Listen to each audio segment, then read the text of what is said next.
Estamos aqui hoje com o Moacir Zilvovicius. Ele tem 33 anos de Matos Filho, teve uma passagem no Cleary de mais ou menos um ano e antes disso tudo ele até passou pela CVM. Tudo bom, Moacir? Tudo bem, Securato. Queria te agradecer pelo convite antes de mais nada. Muito obrigado a você por ter aceitado e proporcionado esse momento para todos nós. 33 anos de Matos Filho é uma vida, né? Dá para dizer que praticamente isso te define. Pois é, eu estou no Matos Filho desde o primeiro dia. Nós fizemos a mudança no dia 7 de setembro de 1992 Uau! e, na época, cada um carregava um pacote e ia passando para o outro, e assim que começou o escritório. Éramos 17 advogados só, e eu fui o único advogado que veio de de uma outra experiência. Os demais vieram do antigo Matos Filho e Xuxodowski, que foi uma fusão que criou o Matos Filho Advogados. Então, você pode entender como eu sou fanático pelo nosso escritório. Parabéns, é um escritório que eu tenho muito carinho. Eu fiz algumas transações importantes apoiado pelo Matos Filho, com o saudoso José Eduardo, a gente chamava ele de Zé Eduardo, faz muita falta. Muita falta para a gente também. E desses 17 advogados, além de você, tem mais alguém que ainda está lá? É, Considerando os sócios fundadores, nós temos 7 pessoas que estão lá desde o início, apenas 7. Só que hoje nós somos aproximadamente 800 profissionais, entre advogados e estagiários, e a somatória total, entre a área técnica e a área administrativa, mais ou menos 1.500 pessoas. O escritório fatura aproximadamente 1,5 bilhão por ano. Nós somos o único escritório de advocacia do Brasil que divulga números. Já faz muito tempo que nós divulgamos os números e os números são realmente surpreendentes. São incríveis mesmo. É uma empresa enorme. Muito grande, muito grande. É possível fazer um IPO de um escritório de advocacia? Infelizmente, não. Tem uma proibição da Ordem dos Advogados do Brasil, porque se não houvesse, a gente estaria fazendo o nosso, com certeza. Pô, com uma empresa desse tamanho? Tem um EBITDA altíssimo e constante. É uma pena que não dê para fazer. E me fala um pouco da cultura do Matos Filho, então. Porque eu percebi na minha carreira que cada escritório ele ele tem uma cultura muito forte, normalmente uma cultura muito forte. Ela é uma característica em todos os advogados, de sócio aos mais júniores, e é muito diferente trabalhar com o Matos Filho, com o Pinheiro Neto, com outros grandes escritórios por aí. Realmente o touch and feel é diferente. Então me fala um pouco do Matos Filho. O escritório mudou muito, né? Obviamente, de um escritório que tinha 17 pessoas para o que é hoje, tem uma transformação cultural, né? Mas tem as sementes que foram plantadas, que continuam lá e que eu acho que fazem o diferencial do escritório. O escritório ele tem assim um aspecto muito importante. A gente gosta de abrir oportunidade para os jovens, não é? E isso vem dos sócios fundadores. E como se faz isso? Se faz isso por delegação. A gente acredita que a melhor forma de fazer um profissional crescer é colocar ele, enfim, para trabalhar efetivamente. Obviamente que tem uma mentoria, tem um guidance, mas os advogados são realmente obrigados a ficar na linha de frente, né? Assim foi comigo e eu vejo que continua a ser assim. Eu diria que esse é o maior legado do escritório. Recentemente a gente fez uma entrevista, eu fiz uma entrevista com o professor Ari, quando fizemos lá 30 anos da fusão da Antártica com a Ambev, né? Certo. E eu fiz uma entrevista e no final me perguntavam qual que é o legado que você enxerga como mais importante aqui dentro do escritório. Eu falei, com certeza abrir oportunidade para os mais jovens. Então isso é muito importante para nós. Além disso, o ambiente do escritório é maravilhoso. Realmente não é porque eu não estou aqui vendendo o escritório. E eu acho que tem uma razão também importante.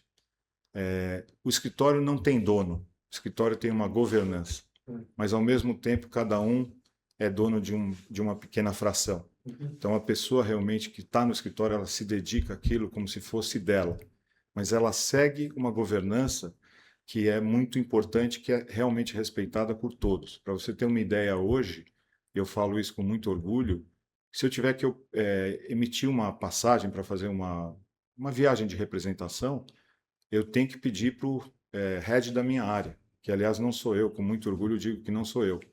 Isso é muito importante, porque a gente realmente aprendeu a seguir regras. Isso funciona muito bem numa estrutura muito grande, né? Então, eu tenho muita certeza, a governança é muito importante. Eu não sei até que ponto os escritórios, enfim, nossos concorrentes, mesmo fora daqui, conseguem seguir com tanta clareza uma governança. E isso aconteceu porque nós mudamos o modelo em 2010. Nós contratamos um assessor internacional e mudamos o nosso modelo de remuneração. Então, hoje, a gente tem uma fatia de um bolo que é dividida entre os sócios, através de um sistema próprio, mas todos os sócios passam por uma avaliação anual, que é muito, enfim, difícil de fazer do ponto de vista do tempo que você dedica a isso, mas faz com que cada um saiba exatamente como está na estrutura e sabe também que as pessoas estão olhando o desempenho de cada um, né? Então, é muito interessante. Eu vejo, te falo francamente, que eu não ia imaginar que a gente chegou onde a gente chegou. Impossível. Nem no melhor filme de ficção alguém diria que um escritório que começou em 1992 com 17 advogados virou esse gigante. E não é um gigante pelo tamanho, né? É um gigante pela qualidade. Realmente, quando a gente viaja, eu faço viagens anuais para Nova York e para Londres. E é sensacional a repercussão que a gente vê do nome Matos Filho. Recentemente eu tive em Londres falando com os grandes escritórios de lá e um deles, eles ficaram 1 hora e meia querendo entender o nosso modelo de governança. Quando eu saí de lá, olhei para os sócios que estavam comigo e falei, eu queria que os sócios fundadores estivessem aqui, porque eu mesmo tive que me beliscar. A gente vai lá querer beber da fonte e, na verdade, aconteceu o contrário. Então, enfim, é motivo de muito orgulho para mim e para todos os outros. E para o ouvinte que não sabe o que é governança, como é que você explicaria de uma forma simples, didática? Bom, governança são as regras que você cria que devem ser respeitadas pelas pessoas que fazem parte dessa instituição, né? E as regras têm de todo tipo. Comportamento, né, é uma regra muito importante. Normalmente, quando você é o dono, você acha que você pode ter uma reação, ou você não pergunta para ninguém e você começa a tomar decisões sem perguntar para a pessoa que está do seu lado. E no escritório isso não funciona. Aliás, no curso do tempo, o que você enxerga é que pessoas que podiam ser as mais brilhantes possíveis, mas tinham dificuldade, né, de seguir uma governança, acabaram saindo. E não é demérito dessas pessoas, é simplesmente que é um modelo que foi adotado e que funciona. Então, as regras são de comportamento, as regras são também de quanto você tem que trazer para o escritório em relação à clientela, as regras dizem respeito à sua produtividade, tem uma série de regras. E a gente respeita isso com muita clareza e com muito afinco. Eu gosto de colocar aqui para os meus clientes que a governança é o conjunto de deveres e direitos. É porque você sempre tem as duas partes. E aí, obviamente, quando você tem várias partes com interesses conflitantes, aí os seus direitos acabam onde começa o direito dos outros, e esse interlace dos direitos e deveres das partes envolvidas que eu chamo de governança. Quando a gente mudou o modelo, e que, aliás, só foi possível mudar o modelo porque os sócios fundadores queriam deixar um legado, queriam deixar um escritório que fosse perene, eles abriram mão, inclusive, da parte de remuneração deles, que é algo assim que dizem que nunca foi visto. E o nosso assessor dizia o seguinte: mudar o conceito, obviamente, é super difícil, mas a implementação é muito mais difícil e vai demorar muito tempo. Porque a gente tinha um modelo que falava na primeira pessoa, a gente falava eu e a gente mudou e começa a falar nós. Eu me lembro alguns meses antes do Zé Eduardo infelizmente falecer, que nós fizemos uma reunião onde a gente aprovou as contas, aprovou o budget e aprovou a nossa estratégia para aquele ano. Uma reunião assim pesada. E quando terminou, eu pedi a palavra e falei, pessoal, vocês repararam que aqui a gente não usou a palavra, ninguém usou o eu, que a gente está usando sempre o nós. Me dá realmente a sensação que depois de 8 anos a gente aprendeu a mudar a cabeça, né? E na medida em que você aprende, aquilo passa a ser natural. Então é muito natural para todo mundo que está lá saber que você não toma nenhuma decisão sozinho. E é muito bacana trabalhar assim. Ou seja, aquele conceito de falar, por mais que cada um se sinta parte, tenha ali uma percepção de, olha, eu faço parte, eu sou dono, é um dono que tem deveres e obrigações e que respeita, porque se não respeitar, no final do dia não fica. Uhum. E uma pergunta que sempre aparece nos meus canais, nas mídias sociais, em reuniões, a tal da inteligência artificial, né? Ela está aqui, ela é presente. Em relação à governança, como o escritório está estruturado, como vocês trabalham, a inteligência artificial muda alguma coisa, a essência do escritório? Curiosamente, a gente acabou de voltar de um retreat, onde o tema era inovação, e obviamente quando você fala de inovação, você fala de inteligência artificial.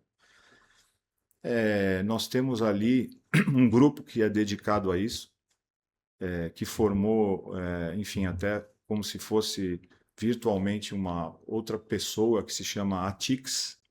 Através do ATIX, a gente está sempre olhando o que tem de mais importante em termos de inovação, inclusive ajuda startups que estão precisando de ajuda jurídica, né? A gente tem absoluta convicção que a inteligência artificial veio para mudar e a gente não quer ser pego de surpresa. Na minha área de M&A, eu vejo com bons olhos, mas eu vejo com bons olhos para as pessoas que têm realmente algo a mais do que simplesmente a parte logística, né? De você preparar um documento, de você ir para uma reunião, fazer anotações, ou seja, a parte do ser humano que sabe interpretar o body language, que sabe interpretar o jogo de negociação, é algo que a inteligência artificial não vai conseguir. Talvez, né?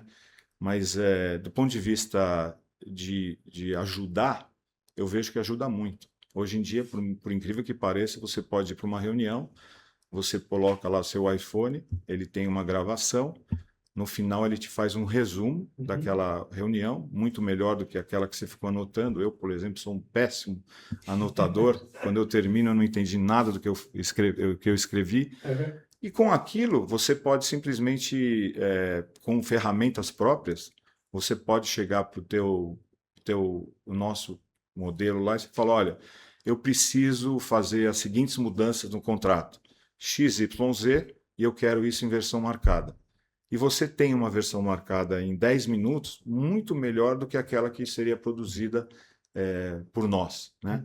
Então, isso é um facilitador. Eu acho até que pode acelerar bastante a dinâmica do timing de uma operação, com segurança. Eu estive numa dessas viagens a Londres, num escritório lá do Magic Circle, que tem 5 sócios devotados a isso. Eles projetaram, enfim, para nós um contrato, se não me engano, era de compra de aeronave, e o fulano falava assim, eu quero uma cláusula de indenização mais forte do que essa, pela lei de Nova York. Ele apertava um botão, depois de 10 segundos aparecia. Então é inquestionável que isso veio para ajudar. Onde está a minha preocupação? Eu acho que a minha preocupação está naquele que faz uso da inteligência artificial. Porque nós aprendemos a perguntar exercitando a nossa cabeça. Né? É um processo em que você vai fazendo o trabalho e depois de um tempo você se tornou um profissional. Quando você recebe a informação já pronta, você não teve tempo para se adaptar àquilo. É como um atleta, né, que veio subindo e um dia ele é chamado para jogar na Champions League. Esse profissional, ele não teve esse tempo de treinamento.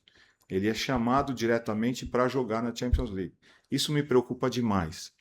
E é isso que é um dos pilares que nós discutimos na nossa reunião, é como preparar o nosso profissional para que ele não seja apenas uma pessoa que aperte o botão e saia com o resultado. Como é que nós vamos fazer para que ele consiga acompanhar a inteligência artificial e poder fazer uso dela da melhor forma? Então, é algo que o escritório está... foi até curioso, tá? Nós acabamos de contratar uma sócia nova para uma área.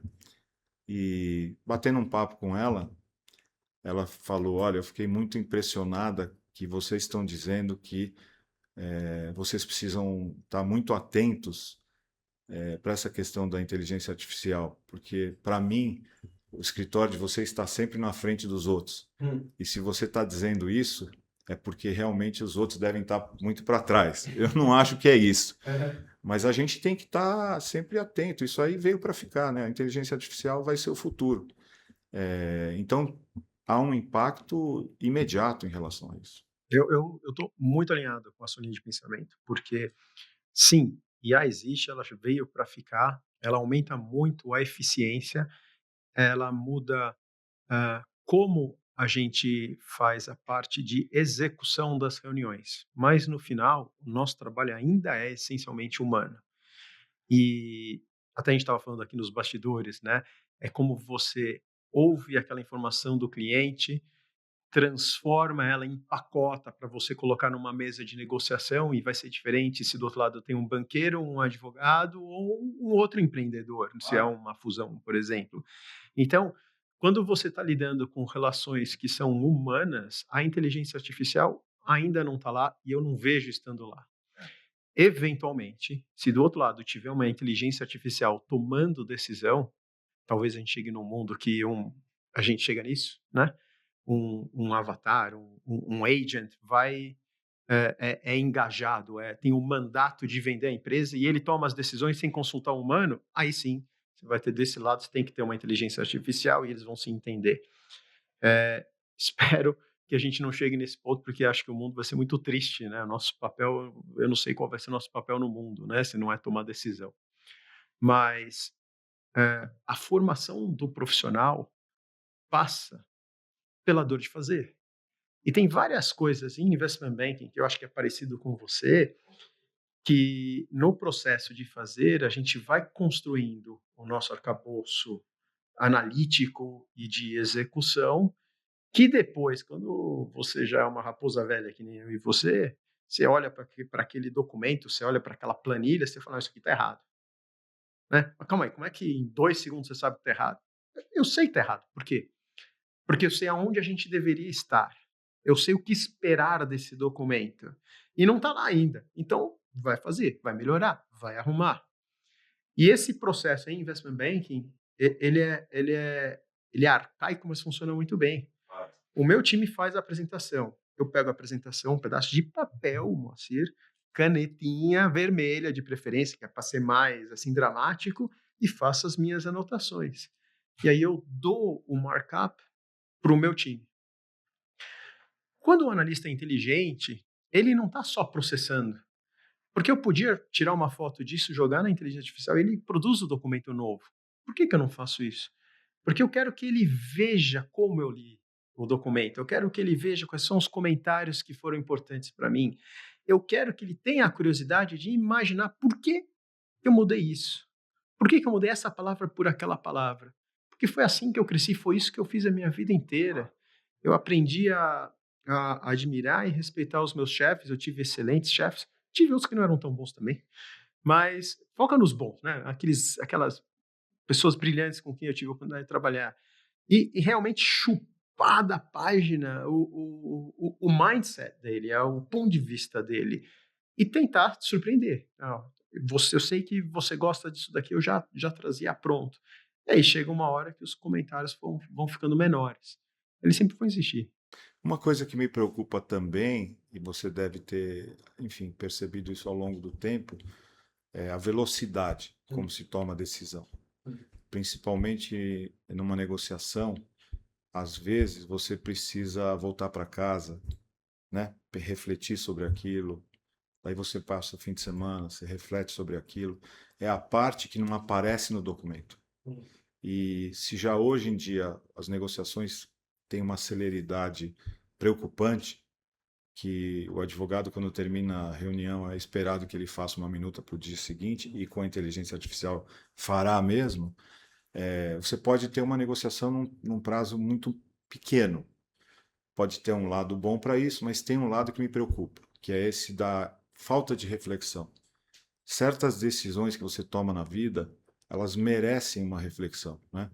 A minha esposa reclama muito comigo que eu sou muito impulsivo. Então eu mando logo mensagem de resposta, não mensagem, quaisquer respostas. E eu comecei a refletir sobre isso.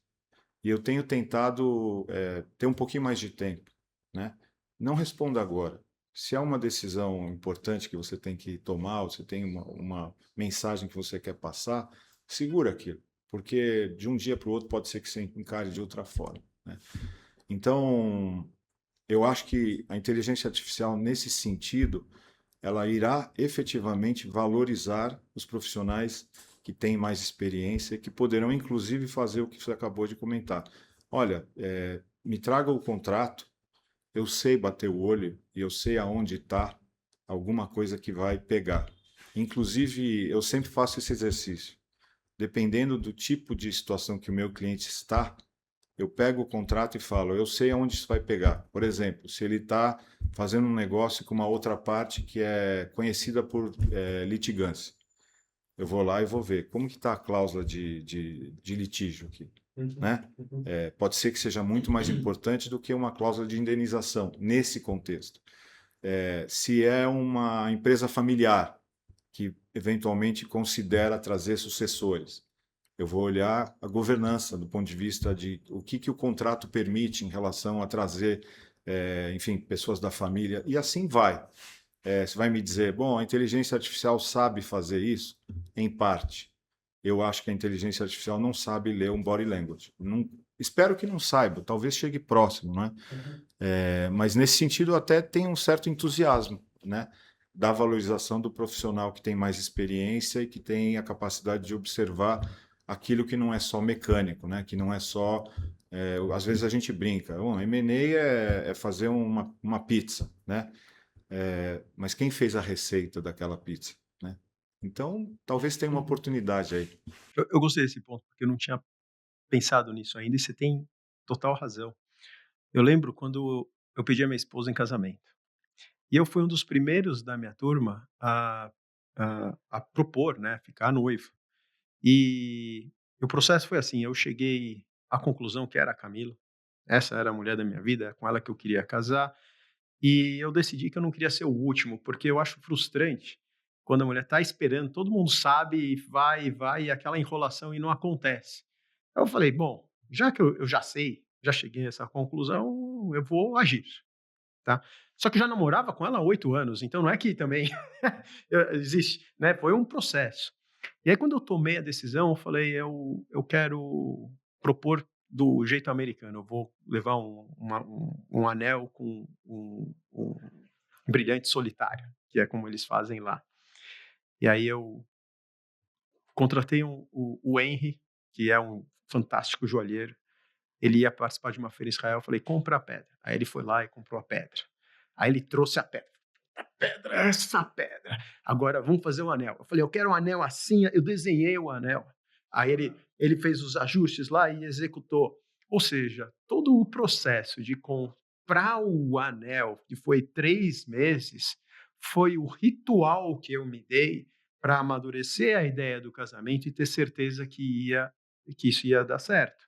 Essa questão do ritual que eu queria trazer, né? A gente tem os nossos rituais. Poxa, deixa eu dormir em cima desse assunto, deixa eu rever minhas anotações, deixa eu preparar uma ata, e depois você revê a ata, você relê o e-mail, você tem no meio do caminho, você teve uma discussão com um sócio, com um júnior, e esse ritual, eu acho que ele está muito comprimido, e aí a gente não tem a chance de amadurecer as ideias do mesmo jeito que a gente amadurecia antigamente.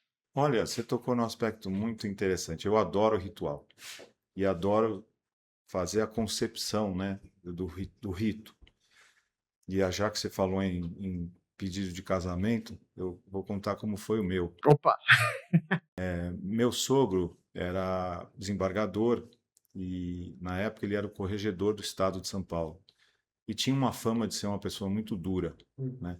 E eu pouco conhecia meu sogro, não foi uma interação familiar que nós tivemos tempo de nos conhecer bastante, tinha um namoro que é até mais formal nesse ponto de vista, né? Meu sogro e minha sogra mais distantes. Então eu tomei uma decisão. Eu falei, eu vou pedir a mão da Luciana, minha esposa, até hoje, ainda bem, no Tribunal de Justiça. Ah, é? Então eu marquei uma reunião com o meu sogro. Inclusive o pessoal do escritório falava, ele vai mandar te prender. Se você não voltar em 2 horas é porque você foi preso. E eu me lembro, na saída dessa conversa, ele estava com um sorriso daqui até aqui. Então a importância do rito que os jovens hoje não entendem.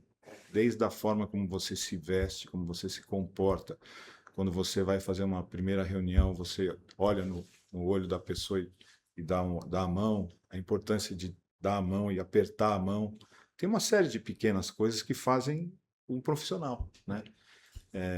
E o rito mesmo, a inteligência artificial, voltando a ela, não existe, né? Nesse sentido. Não, ela é um matador de ritos. Exatamente, exatamente isso. Mas, por outro lado, realmente, eu no começo tive muita resistência, porque eu tenho medo desse emburrecimento, mas eu acho que é melhor a gente olhar o outro lado do copo, olhar o que ela pode ajudar e fazer uma adaptação desse lado com o resto. Se você não fizer o resto e trabalhar a pessoa, aí realmente a gente está num mundo que talvez não valha nem a pena. Eu tenho a impressão que a inteligência artificial foi criada por engenheiros, essa profissão maravilhosa, mas não se tinha o alcance de onde isso ia chegar, inclusive do ponto de vista da regulamentação que precisa ser feita, né? Tem muita coisa aí que precisa ser pensada para... Porque eu ouvi histórias, por exemplo, você faz uma citação de uma jurisprudência numa causa e você vai descobrir que tem jurisprudência que não existem. É. É muito perigoso. Eu sei que existe dentro da própria inteligência artificial um processo de aprimoramento, ou seja, ele tem uma autocorreção, mas é muito perigoso, porque quem recebe não tem a capacidade técnica de falar isso aqui está errado, isso está certo. Palavras pequenas, você falou uma coisa muito interessante. Recentemente eu pedi para me fazer lá, faça uma pesquisa sobre direito dos minoritários. E na primeira linha ele falava empresa. Empresa não é uma terminologia correta quando você fala disso, porque empresa é um conceito maior. Provavelmente, mais para frente, se eu fosse pedir o mesmo, ele vai aparecer companhia ou sociedade. Mas é muito perigoso. Eu queria agora mudar um pouco de assunto e falar do papel dos advogados nas transações. Você acha, primeiro, que todo mundo tem a mesma visão de qual é o papel dos advogados nas transações de fusões e aquisições, ou existe pontos de vistas diferentes? E qual é o seu? Olha, na perspectiva do cliente, em geral, eu acho que o cliente espera que o advogado vai tomar conta do contrato. Então, na cabeça dele, ele está contratando um advogado que tem experiência naquele assunto e que, ao final, ele vai entregar um contrato que tenha todas as proteções. E que, eventualmente, esse contrato vai ser colocado numa gaveta e ninguém vai precisar usar. Eu acho que a dinâmica do M&A ela vai um pouco além disso. Eu acho que o bom advogado de M&A é aquele que atua também no jogo negocial. Porque, eventualmente, através do jogo negocial, você pode criar um contrato melhor, porque você tem a interpretação de como a outra parte se posiciona em relação àquela aquisição ou àquela fusão. E, francamente falando, para mim é o que eu mais gosto de fazer. Essa questão do comportamento humano, a gente até brinca, né, que a gente acha que já viu tudo e na última negociação que você fez, você olha uma coisa e fala, você nunca tinha visto isso. E olha que eu já vi bastante coisa. Já vi pai dando tapa na filha na frente de todo mundo, eu já vi irmãos senhores se batendo. Não é só isso que eu estou dizendo, mas eu gosto muito dessa questão negocial. Acho até que no mercado eu sou reconhecido por isso, de ser um costureiro. né? A gente conversava um pouco sobre isso, que eu acho que o papel do banqueiro e do advogado é ele saber fazer a interpretação do que está sendo dito e colocar do outro lado da forma que a pessoa precisa ouvir. Se você não tiver esse papel de intermediador, pouco provável que uma operação chegue ao final de assinatura e concretização. E então eu acho que na medida em que o cliente ele começa a ter um pouquinho mais de entendimento do M&A, ou seja, alguém que começa a participar de processos de M&A, empresas grandes, private equities, eles realmente entendem que a advocacia pode ir muito mais além do que simplesmente tomar conta do contrato, que é uma premissa. Uhum. A gente está lá para isso. Mas tem outras funções. Tem uma outra que a gente costuma falar muito, que o advogado acaba sendo um psicólogo, né? Uhum. Acaba sendo um psicólogo do seu cliente, né? Principalmente nas operações familiares, que são assim fantásticas nesse sentido. Se você tiver um advogado totalmente frio, que olhe só o contrato numa venda familiar, provavelmente não vai dar certo. Você tem que costurar. Eu tenho situações assim engraçadíssimas. Uma operação em que 2 dias antes de assinar, um membro da família sumiu. Ele fugiu. Ele fugiu. Ele fugiu. E aí eu cheguei para o banqueiro, meu amigo, e falei assim: trata de se virar, acha esse fulano. Ele foi até a porta da casa desse fulano, a segunda casa dele. Quando ele chegou lá, o cara falou: o que você está fazendo aqui? E aí voltou.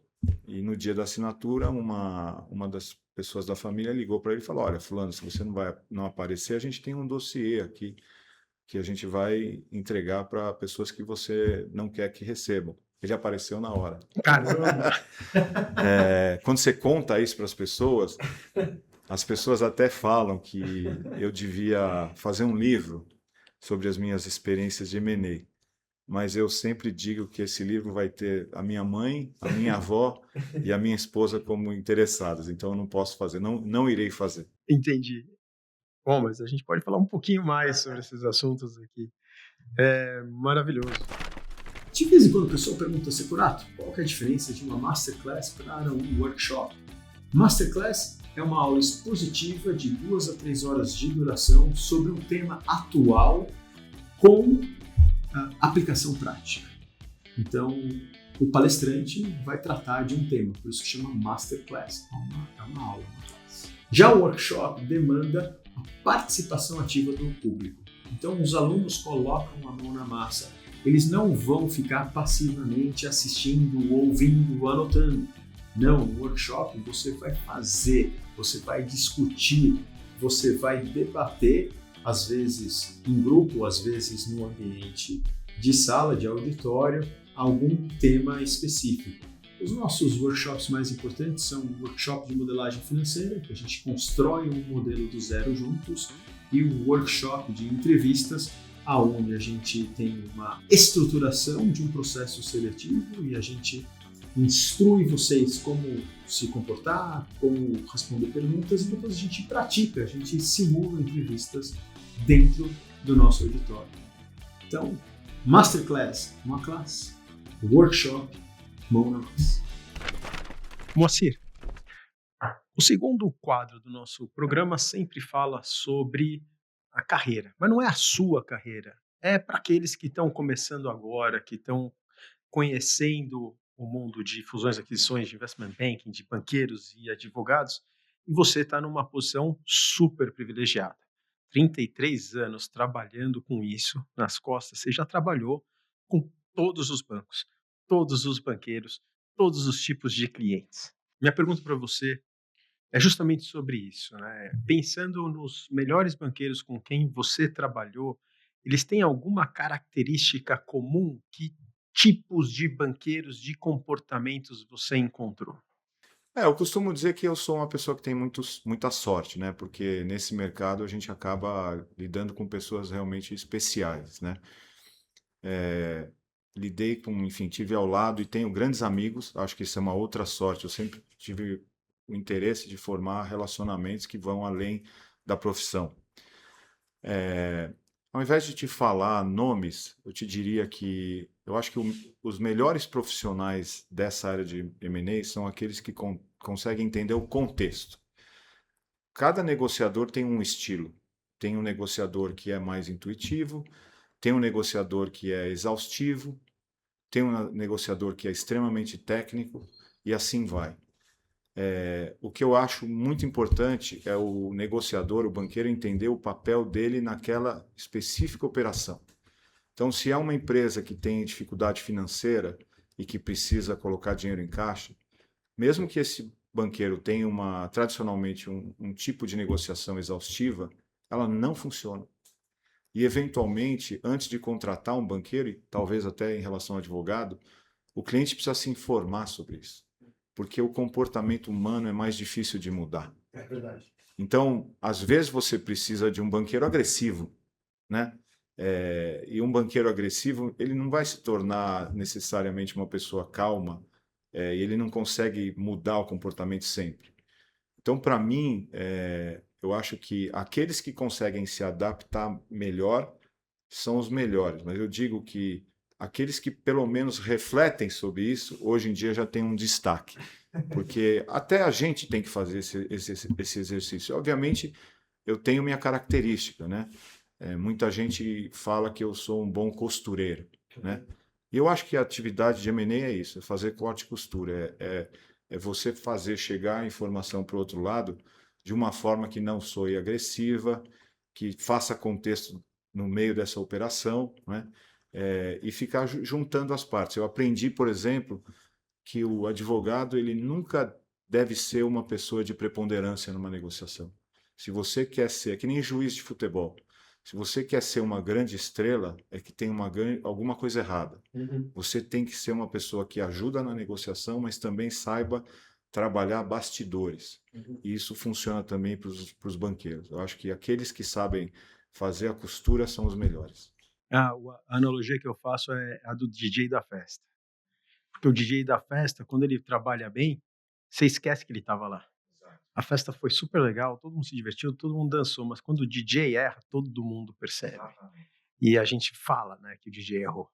Eu até comentei com você que eu fiz uma vez uma operação, né, um deal de M&A, que tinha um sócio super sênior lá do escritório que atendia esse cliente, então ele acompanhou. E ao final ele falou, Moa, meu apelido é Moa, ele falou, isso aqui é M&A?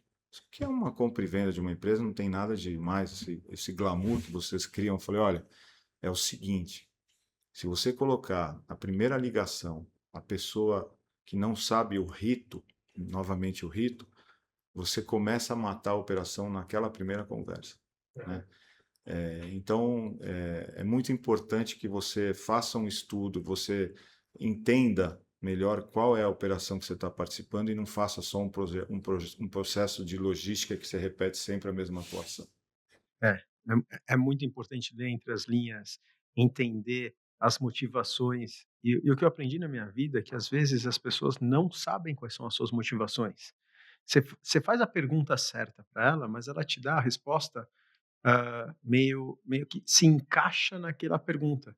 Mas, se você não tiver a curiosidade de destrinchar, entender a escolha das palavras e na gênesis da questão, você não vai descobrir o que realmente está preocupando aquela pessoa. E aí, se você não souber qual que é a origem do problema e não resolver, você não fecha o deal. Sabe o que é interessante o que você falou e você vê como isso é poderoso? Às vezes você pode estar levando a pessoa a tomar uma decisão que não é a que ela quer. Então, às vezes, inclusive, a gente está focando em fechar um deal quando o resultado final para uma pessoa não é fechar o deal, né? Então, precisa tomar muito cuidado com isso, porque dependendo de como você coloca as palavras, você vai chegar a um resultado que você vai perceber essa pessoa não está ainda preparada para vender a empresa. Essa pessoa não está preparada para ter um sócio, né? Tem um caso específico meu genial, que fui consultar à época um professor de direito que era considerado para nós o Deus do direito societário, e eu fiz uma exposição de 1 hora sobre o contrato, expliquei tudo, e no final ele falou, Moacir, esse nosso cliente está preparado para ter um sócio? Foi só isso que ele falou. E ele tinha absoluta razão. No final deu briga, entendeu? Então, é uma coisa muito poderosa. e tem que se tomar muito cuidado. Eu aprendi a buscar o propósito das pessoas. O que que você de fato quer? O que que você espera disso? E as pessoas elas não falam de forma transparente, às vezes porque não sabem. Verdade. E isso vale para transação de M&A, vale para contratar um novo funcionário, vale para um relacionamento, vale para tudo. A primeira coisa quando eu vou contratar alguém é como é que o que eu tenho para te oferecer se encaixa na sua vida. Porque se não fizer sentido, não vai dar certo. Concordo em gênero. É muito interessante a sua ponderação. Boa. Então, temos banqueiros que são exaustivos, os banqueiros técnicos, os banqueiros intuitivos e até os banqueiros agressivos. Faltou alguma tipologia? Eu sei que isso aqui não é um estudo científico, mas eu gostei da sua abordagem, eu nunca tinha visto.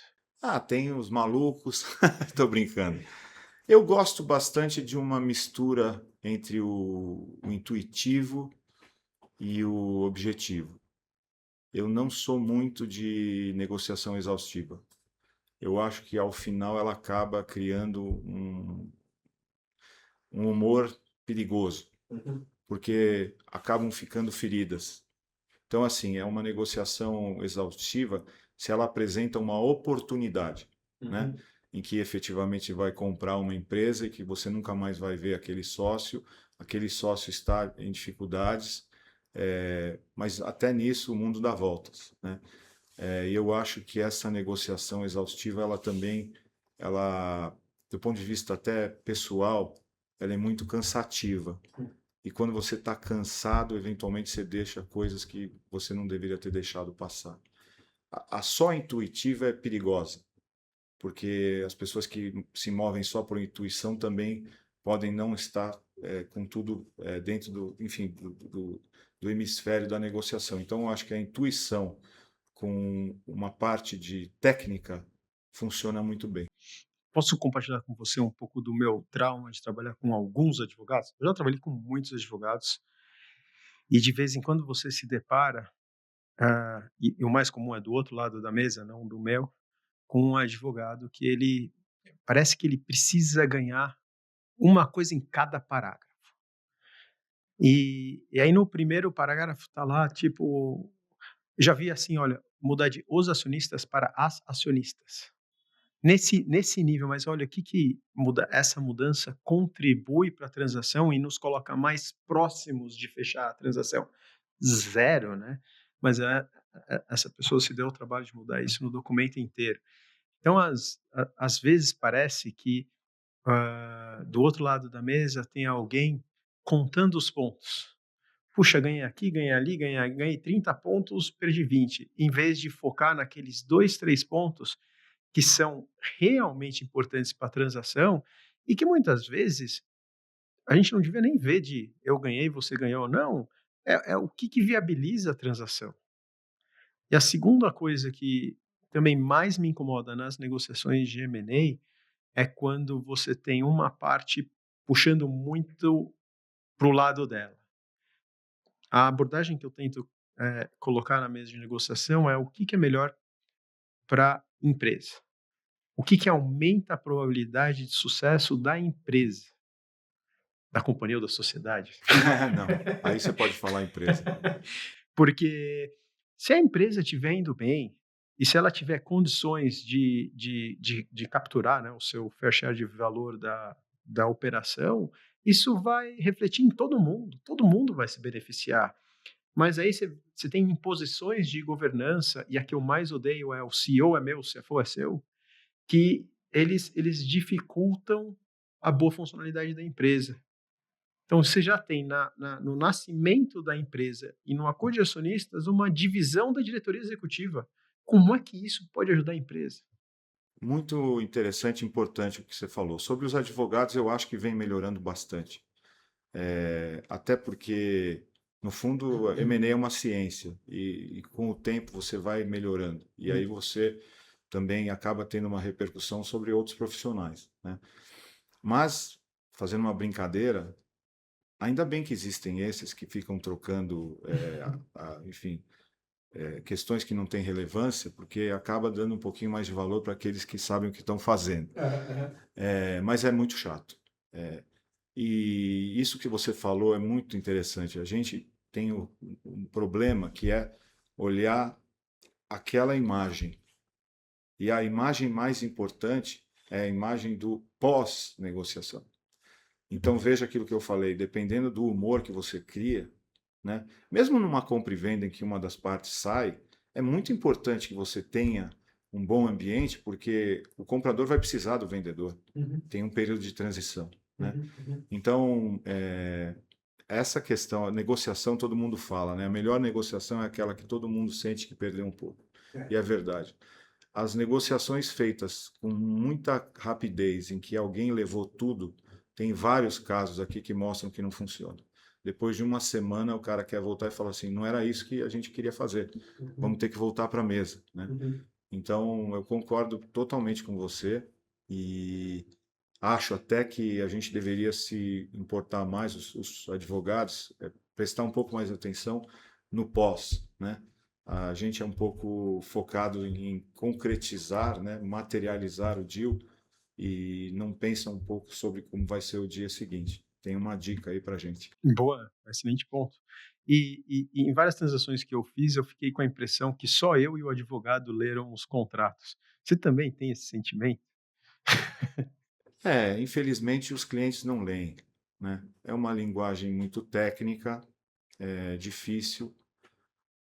Dependendo da situação, quando você percebe que o cliente está tomando a decisão mais importante da vida dele e ele não leu, o que você pode fazer que funciona, ao invés de você mostrar o texto, você faz um resumo, você faz uma apresentação dizendo, ó, em relação à cláusula de indenização, você está prometendo fazer isso. Em relação à cláusula de fechamento, você precisa fazer X, Y, Z. Funciona. Eu diria que é absolutamente necessário. Porque depois, aquele que... primeiro tem o engenheiro de obra feita, que é aquele que vai chegar depois, pegar o contrato e falar, nossa, esse contrato está muito ruim.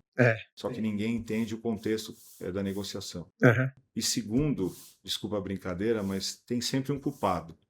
O culpado ou é o banqueiro ou é o advogado, né? Então é bom você mostrar antes o que está sendo feito, porque depois todo mundo esquece. E não é só pela questão da culpa. Eu acho que é uma questão de educação. Você está educando o seu cliente a entender o que ele está fazendo, porque é muito específico. Não dá para você querer que um varejista tenha paciência de ler um acordo de acionistas. É melhor você dividir em blocos e explicar para ele o que ele está fazendo. Mas a sua sensação é verdadeira. É, é um trauma mais do que uma sensação. Vem cá, se você está gostando dessa conversa, não esquece de dar um like lá embaixo. Ajuda a gente a chegar a mais pessoas, impactar mais gente. Obrigado. Moacir, agora a gente chegou no meu quadro favorito, que é falar de transações. Estamos todos curiosos para ouvir um pouquinho da sua experiência, os seus causos, as coisas que deram certo e as coisas que deram errado, como você estava falando. Me fala de alguma transação que te marcou. Algumas eu posso falar o nome, outras não. O fato é que minha vida é isso, né? Então eu tenho meus troféuzinhos lá na minha sala, lá tem uma coleção gigante de tombstones, né? Eu que sou extremamente competitivo, que já fui atleta, eu gosto de olhar para aquilo e falar, tá aqui a minha realização. Eu tenho um carinho muito especial por uma operação que já não é nova, que foi a fusão da Submarino com a Americanas, né? Do ponto de vista técnico, essa operação é emblemática. Por quê? Porque, apesar de se dar o nome fusões e aquisições, na prática nunca havia sido feita uma operação de fusão, onde tecnicamente as duas empresas deixam de existir com a criação de uma nova empresa, né? Então a B2W ela tem um CNPJ novo, envolvendo uma companhia aberta que era a Submarino.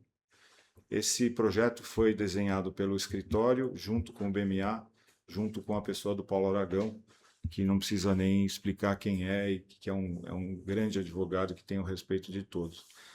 E lá também tem duas outras inovações, que uma delas que vem sendo repetida há 20 anos e que continua e vai ser repetida por muito tempo, que foi a criação das ações resgatáveis. Então, toda a operação que a gente enxerga hoje, ela tem um pedaço que é em dinheiro. E nós inventamos um modelo lá que viabilizava a criação de ações resgatáveis, que era simplesmente o resgate das ações para dar aos acionistas da operação dinheiro. Tem toda uma engenharia, mas foi a primeira. Que legal. E a terceira, que é o que eu tenho mais carinho, que eu vejo pouco se repetir, foi uma proteção que a gente deu aos acionistas minoritários, criando um documento que se chama Estipulação em Favor de Terceiros. Ou seja, os minoritários que estavam na empresa que foi incorporada teriam direitos que a nova empresa teria que observar, que foram aceitos por ela. Ou seja, você está vindo para a minha empresa e eu vou aceitar, como se fosse um acordo de acionistas, que certas deliberações dependem da sua aprovação. Pouca gente prestou atenção nisso, mas, se não me engano, venceu esse contrato outro dia, tinha 20 anos, e é muito interessante. Essa é uma operação que tem mais esse perfil técnico, mas tem outras, né? Eu acho que assim, não dá para deixar de falar da minha primeira grande operação, que foi a fusão com a criação da Ambev, né? Foi a minha grande primeira operação, muita gente sabe disso. Tem um carinho, porque na época era como se fosse fazer uma fusão do Palmeiras e do Corinthians. Ainda bem que não é hoje, porque como bom palmeirense eu acho que o Corinthians ia ter muito passivo e nada de... Eu compartilho da sua opinião. E tem muita coisa, tem operações extremamente sofisticadas. Eu fiz uma operação assim... Não, mas antes de mudar, na Ambev você trabalhou com Ian Reid? Eu trabalhei como assessor da Antártica. E acho que ele trabalhou pela Brahma. Eu te confesso que eu nem lembro, francamente falando. Mas você lembra do nome? Sim. Um baixinho, bem magrinho, inglês. Eu lembro, mas não lembro. Eram muitas pessoas, tá? Mas a gente fez lá um war room, houve um vazamento. Desse vazamento tivemos que antecipar o anúncio em uma semana. Essa operação foi capa de todos os jornais, de todas as revistas. Eu tive, assim, eu fiz um quadro daquilo e entreguei para o Ari Osvaldo, que foi a pessoa que me deu essa oportunidade. Tem lá na casa dele esse quadro com todas as operações, todas as primeiras páginas, né? Obviamente eu tenho muito carinho por isso. Uma operação que foi... Não, mas calma. Sabe quando tem aqueles momentos importantes que quando acontece você lembra onde você estava? Por exemplo, September 11, né? Todo mundo lembra aonde estava, como recebeu a notícia. A Ambev é um desses momentos para mim. Eu lembro, eu estava no laboratório de finanças, na FEA, saindo a notícia e eu ouvindo no rádio toda a campanha que vocês fizeram para falar que nascia o American Beverage, the Brazilian Champion, que vai competir no cenário global. Mas, assim, não estava nem disfarçado, né? A preocupação com o CAD e definir o mercado relevante como global, não nacional, foi um desses momentos para mim. Olha que loucura. Falando em momentos, uma operação que eu guardo com muito carinho e foi talvez uma das mais difíceis, para não dizer a mais difícil, foi a venda do Banco Pan-Americano para o BTG. Eu advoguei muitos anos para o grupo Silvio Santos, né? E foi lá que eu conheci a pessoa do Silvio Santos, que realmente é uma pessoa muito diferente, extraordinária. E falando dessa questão que você comentou de você lembrar momentos, né? Eu me lembro que quando a gente assinou o contrato, foi perguntado para o Silvio Santos se ele queria sair pela garagem. E informaram a ele que eram 2 da manhã e tinham muitos jornalistas parados na frente do prédio. Ele falou, não, eu vou sair pela frente. E eu me lembro que a gente desceu, enfim, com o elevador no prédio onde ficava o BTG, tinha uma distância enorme para andar a pé, e ele veio assim do meu lado. Quando apareceram os jornalistas, ele mudou. Ele sabia lidar com aquilo e eu do lado, sabe? O privilégio de ter aquilo, assim, como se fosse hoje mesmo. Isso é bacana do M&A, né? Porque o M&A é gente, né? Você está lidando com situações em que você faz transformações, então isso também é legal, porque você vê o impacto de um grupo, porque não se faz sozinho. É, o impacto que isso gera em pessoas, que gera na economia, que faz uma série de outras coisas, e você guarda essas memórias que são muito interessantes. Eu já tive operações, por exemplo, em que eu estava numa mesa, não posso dar o nome, mas eu estava negociando um contrato, liga alguém e fala para mim, olha, finge que é sua mulher que está ligando, dá um jeito de sair daqui, porque a gente acabou de negociar com um outro, vem para outro escritório e a gente vai anunciar amanhã. Nó. Eu já vi, já passei por isso. Aí você fala, desliga e fala, pessoal, minha mulher me ligou, estou com um filho que está com febre, eu preciso ir embora. Não é agradável, né? Mas são circunstâncias que acontecem. No fundo, eu costumo dizer que em maior ou menor grau, quem lida com M&A é um viciado em adrenalina, né? E a gente vive assim. Quando o mar tá flat, a gente sofre. E quando o mar está muito alto, a gente vibra, né? E essas experiências são muitas. Eu tenho muita coisa para, assim, minha vida é isso, né? E eu continuo fazendo, eu não falo só do passado, né? Me fala a transação mais rápida que você fez. Essa transação de um dia foi uma madrugada. Essa operação que eu tive que sair de um lugar para o outro foi uma operação de uma madrugada. Já fiz outras de uma madrugada, mas essa era de uma repercussão gigantesca de tamanho de operação. Já fiz operação que demorou... A operação de venda do controle do Pão de Açúcar demorou 2 anos. 2 anos. É uma operação muito cansativa, assim, exaustiva, mas também tenho muito carinho por ela. E tem operações recentes, a operação da compra da Avon pela Natura, que agora está sendo desfeita, muito complexa. Assim, tem uma engenharia técnica gigantesca lá, que foi feita enfim, com um grupo de sócios lá do escritório, e outras coisas que a gente vem fazendo. Eu ainda tenho muita coisa por fazer.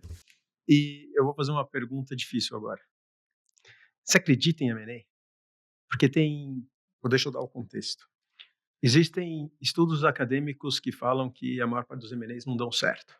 Mas, assim, quando você começa a trabalhar com estatística ou você trabalha os dados, eles vão dar basicamente o que você quiser. Então, eu não levo muito em consideração esses estudos acadêmicos. Até porque é muito difícil você olhando de fora, e os estudos acadêmicos só levam em consideração as transações de empresas públicas, né? Todo mundo privado não chega, não tem os dados. Mas você que vive isso há 33 anos e continua fazendo, na sua experiência, M&A dá certo, M&A dá errado, é uma loteria, ou a maioria deu certo, a maioria deu errado? Nunca tinha parado para pensar, mas eu tenho uma visão, sim. Eu acho que se você quer juntar duas empresas que têm culturas completamente diferentes, não vai dar certo. A não ser que o seu plano seja de mandar todo mundo embora de um lado e manter a sua cultura. Até estou me lembrando de casos aqui que tinham culturas fortes, que tiveram a inteligência de pegar o melhor de cada uma delas, que é o que eu ouço que aconteceu na fusão do Itaú e do Unibanco. É um banco que melhorou porque foi absorvida uma cultura do lado de recursos humanos que aparentemente era melhor no Unibanco, com toda a ciência que eu brinco de um banco de engenheiros, né? Eu acho que nesse caso funciona, mas você tem que ter esta inteligência de saber fazer. Provavelmente a estatística deve indicar mesmo que a maioria não funciona, porque eu acho que se presta pouca atenção para o lado do humano. Então, assim, a pessoa que vai fazer um M&A, ela está olhando lá a sinergia, que é a primeira coisa que se fala, mas e a sinergia do humano, né? Uhum. Nós vamos aumentar o EBITDA em X, daqui 2 anos nós vamos abrir o capital, só que a gente está falando de pessoas. E a gente esquece que no dia seguinte vão estar lá 2 diretores financeiros, o que eu vou fazer com um, o que eu vou fazer com o outro, né? E se você não pensa isso com antecedência, se você não tem, você sabe melhor do que eu que tem as firmas que são especializadas em fazer a integração. Uhum. No processo, eu acho que elas são tão ou mais importantes do que o nosso papel. Sim. Nesse sentido, o nosso papel é mais fácil. Eu também acho. mas eu acredito. Apesar da estatística provável não ser muito favorável, você tem milhares de casos em que as empresas acabaram se beneficiando demais de um processo de fusão para chegar a um resultado, porque é um processo que esse crescimento inorgânico é necessário. E às vezes você não tem condições de esperar por isso. Ou é um caso de salvamento de uma empresa, né? Então, assim, eu tenho que acreditar nisso, mas eu acredito que o fator diferencial é você prestar atenção no aspecto humano. Quem que está envolvido nisso? Eu gosto do exemplo da fusão de Sadia e Perdigão, que criou a BRF. Ela também foi feita com essa premissa de seleção dos melhores articuladores, né? A outra que também me impressiona é a Raia Drogasil. Você sabia que Raia Drogasil, eles mantiveram os departamentos financeiros separados por 1 ano. E nesse 1 ano, eles foram levantando a barra. O que você faz de bom? Eu copio. O que você faz de bom? Eu copio. Nesses 12 meses, os dois chegaram no mesmo lugar, com as melhores práticas que um adotou do outro, e aí eles fizeram a junção de todo o back-office, todo o departamento financeiro. É interessante, o escritório esteve envolvido nessa operação, mas não fui eu. Você vê quanta ciência se coloca em cada momento, em cada aspecto da nossa vida profissional. É ciência, é estudo, é repercussão, é olhar o que foi feito, o que não deu certo, né? Tem que ser profissional para isso. E você lembra de ter negociado cláusulas que falavam de cultura nos contratos, talvez no contrato de transição? Não. Não aparece, né? Não aparecem. Tem questões evidentes, né? O próprio caso da Antártica e da Brahma eram culturas completamente distintas e todo mundo sabia que iria prevalecer a cultura da Brahma, né? Não precisava nem colocar no papel. Mas eu eu acho que não é escrito porque, de certa forma, as pessoas sabem o caminho, né? Mas eu acho que isso é conversado. Com certeza é conversado. Entre os principals, como a gente fala, existe pelo menos algum combinado. Se esse combinado ele vai ser totalmente respeitado ou não, é uma outra conversa. Seria até interessante. O que tem é o que você falou que muitas vezes não é bom. Então, dizer, olha, fulano de tal vai escolher ciclano de tal. A diretoria vai ser escolhida de tal forma. Mas isso é feito normalmente antes de você sentir a transição. Você pré-define uma transição que não leva em consideração uma série de outros fatores e aí o risco de não dar certo é muito maior. Certo. Obrigado, Moacir. Você percebeu como tem poucos negros e mulheres no mercado financeiro? Nós fizemos um programa para mudar essa situação. You Win Bank, 100% gratuito. Esse é um programa de inclusão de negros e mulheres no mercado financeiro através da educação. Informe-se ou recomende para alguém que possa aproveitar desse programa. Agora eu queria conhecer um pouquinho mais do Moacir Pessoa. Me conta alguma coisa surpreendente sobre você que não está no seu LinkedIn, Moacir.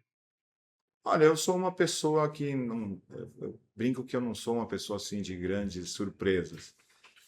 Eu sou apaixonado por esporte, eu sou apaixonado por natureza, adoro praia e sou um roqueiro. Você é um roqueiro? Sou um roqueiro. Adoro rock progressivo. Para falar a verdade, eu adoro música. Ok. Costumo dizer que se não fosse a música na Covid, eu acho que eu teria pirado. Então a música é meu calmante, né? Eu durmo ouvindo música. Mas qual é o teu ritmo? Você gosta de ouvir? Você gosta de tocar? Você gosta de cantar? Tudo? Eu não sei, infelizmente, desde cedo não aprendi a tocar, mas eu gosto de ouvir. Então é muito engraçado. Quando não estou com sono, eu coloco o rock para ouvir e durmo. É que nem minha canção de ninar, né? Certo. Então acho que isso é diferente. E eu sou apaixonado por qualquer esporte. As 2 semanas de Olimpíadas, para mim, é quase como se eu pudesse ficar o dia inteiro assistindo. Tem alguns esportes que eu tenho mais carinho, como a natação, porque eu sou um ex-nadador. Tem outros que eu sou apaixonado, como o hipismo. Adoro hipismo. Mas, em geral, eu gosto de esportes como um todo. Eu acho que o esporte ele tem uma função de transformar as pessoas. Acho que se usa pouco essa ferramenta no Brasil, que eu acho uma pena. Eu tenho até um sonho de poder atuar mais de frente no esporte para poder trazer mais qualidade de vida, principalmente para as pessoas mais jovens. Não sei se eu vou conseguir, mas acredito muito no esporte como algo que venha forjar indivíduos, né? A disciplina, a resiliência, aprender a perder, porque a gente perde muito mais do que a gente ganha, e criar referências. Ah, não sei se é tão surpreendente assim, mas é mais ou menos um Moacir. Mas eu gostei muito quando a gente estava passeando pelo museu aqui no meu escritório, que você falou da natação na sua vida. Conta pra gente um pouquinho disso. Pois é, eu fui nadador, fui vice-campeão brasileiro, mas eu fui mesmo. Tem muita gente que quando você vai falar, ela fala, eu fui campeão brasileiro disso, aquilo, eu tenho minhas medalhas. E o que eu acho curioso da natação, e acho que isso vale para qualquer esporte, para quem foi atleta, é que parece que foi ontem, né? No meu caso, já são décadas. Mas isso tem uma repercussão tão importante na nossa vida que a sensação é que foi ontem e isso está presente no dia a dia da nossa vida. Saber trabalhar em grupo ou não saber trabalhar em grupo, a disciplina é fundamental, porque muita gente olha só o resultado, né? Então, quando você enxerga lá o Usain Bolt recebendo medalha, ganhando 3 Olimpíadas consecutivas, acha que ele é um fenômeno. Ele é um fenômeno, mas sem treinamento ele não é nada. O Michael Phelps tem um exemplo que ele, quando resolveu voltar, ele treinou 5 anos sem perder um único dia. Inclusive, ele treinou no dia que o pai dele faleceu. Ele fez uma conta. Quantos dias a mais ele iria nadar por ano? E a diferença é muito grande. O Michael Phelps, sendo o maior fenômeno do esporte olímpico, se ele não tivesse resiliência e disciplina, ele não seria nada. Então, eu acredito no esporte. E acho que tem esse elemento pitoresco. Ele é tão importante que ele faz, ele está com você o resto da vida. Apesar de ter são décadas e décadas que eu fui nadador. Essa questão é interessante e ela retoma uma coisa que a gente conversou lá atrás, né? Não é só talento, né? Talento é uma parte muito pequena. E eu lido muito com universitários que são pessoas novas, elas estão se descobrindo, elas estão desbravando o mundo, e eu encontro muita gente talentosa. E tem gente talentosa nas melhores escolas, mas também tem muita gente talentosa nas outras escolas, nas escolas Tier 2, nas escolas Tier 3. E por que tem essa pessoa tão talentosa num ambiente que tão pouco propenso a promovê-la? Muitas vezes são os fatores da vida. Muitas vezes aquela pessoa não tinha uma estrutura familiar como que eu sinto que eu e você tivemos, não tinha uma pessoa que tinha educação, que estava inserida no mercado de trabalho, que conseguiu dar um direcionamento, um guia. Então vem de pessoas mais simples. Muitas dessas pessoas eu encontro não tem um pai, não tem uma mãe, ou os pais têm uma carreira, uma vida muito simples, e não consegue dar essa orientação. E algumas dessas pessoas até têm essa estrutura, mas como elas percebem que elas têm esse talento, elas percebem que elas são especiais, que algumas coisas vêm fácil para elas, elas acabam se ancorando nesse talento e desprezam todos os outros fatores essenciais para levar uma pessoa ao sucesso. Então você tem que, e no final, ela olha para o cara do lado e fala, eu sou melhor que ele, mas você não está competindo com esse cara que está do seu lado. O mercado é muito maior do que isso. Você está competindo com esse cara que está do seu lado, mas você está competindo com uma outra pessoa que está lá numa outra faculdade, que está estudando 40 horas por semana, que fez esporte competitivo, que trouxe a disciplina, a garra, a resiliência, o saber perder, o saber trabalhar em grupo. E o que eu percebo, né, nesse grupo de universitários, de jovens, é que eh, tem muito talento desperdiçado por arrogância. Ou até arrogância ou até falta de disposição, né? Eu acho que tem a exceção que confirma a regra. No esporte, a exceção que confirma a regra é o Romário. Pelo menos todo mundo diz. Nunca quis treinar, nunca fez nada e é um gênio, né? E eu acho assim, realmente, se você... uma coisa minha, por exemplo, que mostra essa questão do treinamento. Muita gente não acredita, mas eu fui sempre um cara tímido. Eu era tímido. E eu tive que desenvolver isso. Para você atuar como advogado de M&A, se você for tímido, você entra numa reunião e sai da reunião, ninguém percebe. Foi até curioso, porque alguns anos atrás eu fiz um encontro da minha equipe de natação, depois de 30 anos, e um dos técnicos chegou para mim, ele que me conhecia, falou: Mo, o que aconteceu? Você era um rapaz quieto que chegava no clube de cabeça baixa, treinava e ia embora. Eu falei, eu tive que virar a gente no bom sentido, porque o que eu escolhi fazer tem essa premissa da comunicação, né? Mas as pessoas acham que isso acontece do dia para a noite e não acontece. Exige que você se coloque na posição, que são posições que você não está se sentindo à vontade. Eu lembro que eu fazia uma série de seminários para eu falar em pé. Até hoje é uma dificuldade que eu tenho. E qual é a forma melhor de resolver isso? Se colocando nesse desafio. Infelizmente, o jovem de hoje, não estou generalizando, ele não gosta muito do desafio. Ele gosta da coisa pronta, né? E aí o resultado final é que talvez um contingente menor de pessoas que sobressaem. Talvez seja isso. Boa, obrigado. Tem uma pergunta que o último convidado deixou para você. Ele perguntou o seguinte: qual o impacto da inteligência artificial no seu dia a dia? Ameaças e oportunidades. Eu acho que o impacto é total. Aqueles que estão resistindo à inteligência artificial vão ficar para trás. Na nossa profissão é absurdo o impacto. Tem um lado que é super relevante porque ele facilita certas dinâmicas. Na minha profissão como M&A, imagina, você faz uma due diligence que demora 45 dias, é provável que no futuro você coloque uma série de informações e a resposta é um relatório quase final. Um contrato que você tem que fazer um markup que demora uma semana, você pede para o computador e ele te devolve em 10 minutos. Esse é o lado bom. O lado ruim e o perigo é que se você não tiver o conteúdo humano, a tendência de você errar é gigantesca. Então, tem que somar as duas coisas. Não dá para você perder o lado humano e não dá para você ignorar o lado da tecnologia. No escritório, o que a gente se preocupa muito hoje é como a gente faz com que aquelas pessoas que usam a inteligência artificial também consigam evoluir tecnicamente como pessoas e não só como computadores.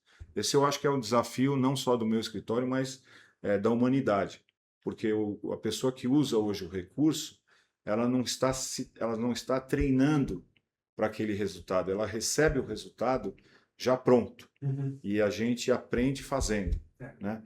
Eu não tenho uma resposta para isso, mas se não houver uma resposta, eu acho que a gente corre um risco muito alto de ter gerações que não vão saber pensar. Boa.